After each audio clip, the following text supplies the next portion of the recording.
আজকে ছিল শ্রাবণ মাসের দ্বিতীয় সোমবার। শ্রাবণের প্রথম সোমবারের ভিডিওটায় তোমরা প্রচুর মানুষ দেখেছো, তার জন্য অসংখ্য ধন্যবাদ। এখানে আমি শিবের অভিষেক করাচ্ছি।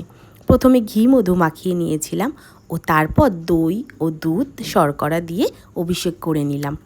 সব শেষে শুদ্ধ জল দিয়ে পরিষ্কার করে নিয়েছিলাম। শ্রাবণের প্রত্যেক কটা সোমবারে আমি ভোলে বাবাকে নতুন একটা পৈতে পরাই। আজকেও চন্দন পরিয়ে নতুন পৈতেটা পরিয়ে দিলাম। তারপর একে একে ফুল, বেলপাতা, কাটা, ধুত্রা ফুল, যত রকমের ভোলে বাবার প্রিয় ফুল ছিল সেগুলো দিয়ে সাজালাম।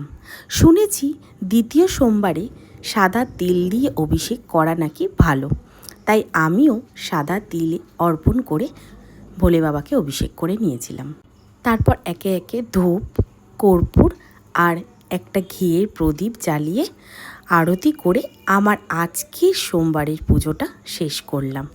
তো তোমাদের আজকের সোমবারের পুজোটা কেমন লাগলো আমাকে একটা কমেন্টে জানিও। যদি ভালো লেগে থাকে লাইক, শেয়ার অ্যান্ড সাবস্ক্রাইব করে দিও আমার চ্যানেলটাকে। আর তোমরা কারা কারা শ্রাবণের সোমবারের পুজো করছো আমাকে জানাবে। আজকের মতো টাটা, সবাই ভালো থেকো, সুস্থ থেকো। দেখা হবে অন্য কোনো ভিডিওতে।